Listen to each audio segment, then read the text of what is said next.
This is lesson 1.4. This is a continuation of the elimination lesson, but this is about special cases with elimination.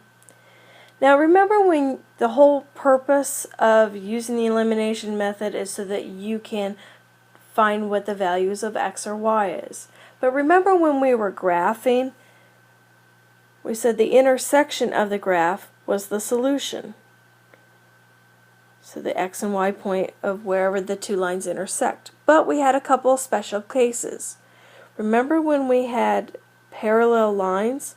Parallel lines never intersect.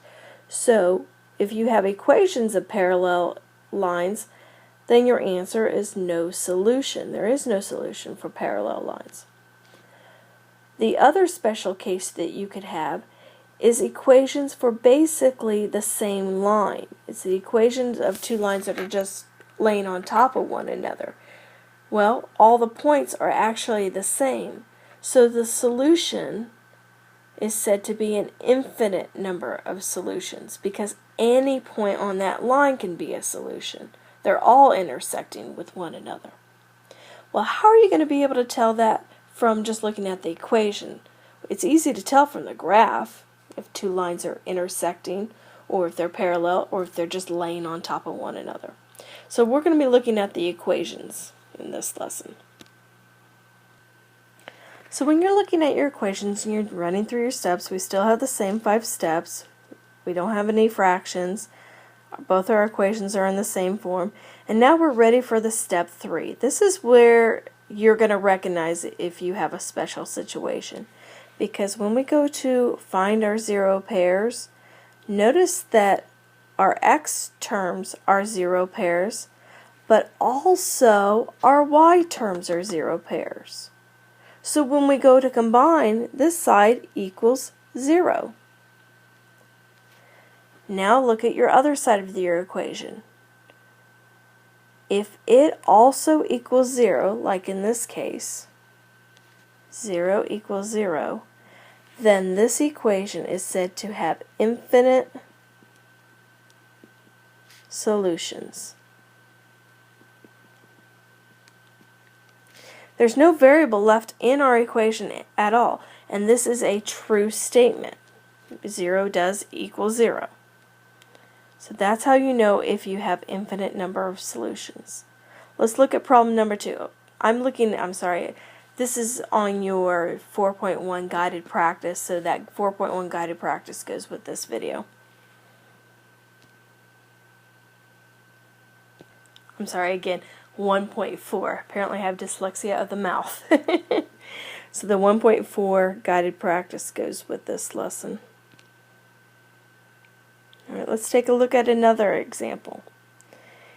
Here we don't have any fractions. They are both in the same form. Now we're ready to make our zero pairs. Well, here our x terms eliminate, so do our y, so this side is equal to 0. But when we go to combine the other side, 1 and -7, we get a -6. There's no variables in this, so there's nothing else to solve. But does 0 equal -6? No, they're not equal to one another. So that means that there is no solution. This statement is not true.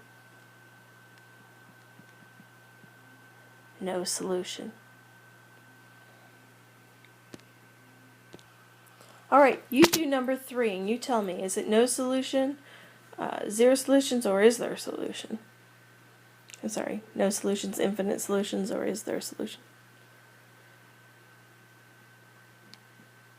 X eliminates, y eliminates, so you have 0 equals 0. So which is it? Is it infinite or no? Infinite solutions.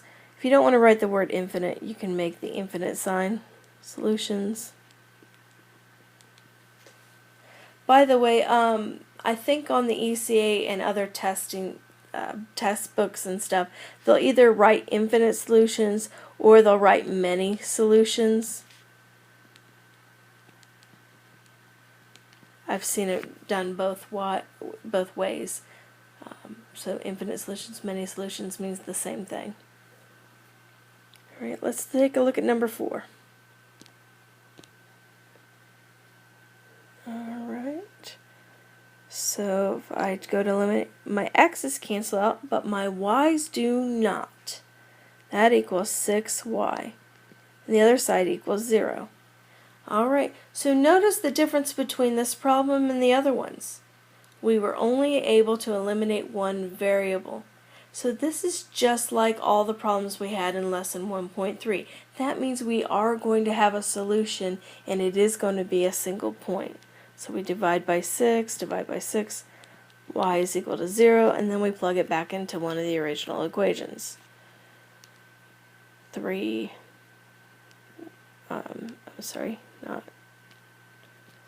times 0, I'm using the top equation, plus 2y is equal to 0. That cancels out. Divide by 2, so y, I got my x's and y's mixed up here. This is also a good lesson to learn, because I do this all the time, so maybe you won't make the same mistake that I always do. I get where I start working really fast and I start making my x's a little sloppy and they start looking like y's.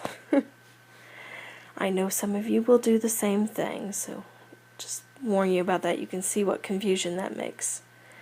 So the equation was, that's what I should have wrote. Okay, I replaced the y with 0 because I solved for y first. Divide both sides by 3. So x then is equal to 0. The final answer then for this one should be 0, 0. Okay, so you see the difference between a problem that has a solution versus infinite and many.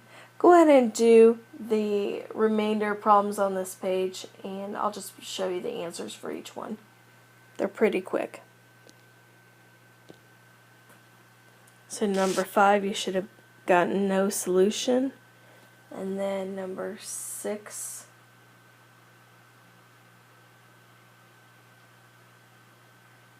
you should get infinite number solutions. Okay? So use this, these notes along with your 1.3 notes to complete today's independent practice. The problems will be all mixed together. Good luck.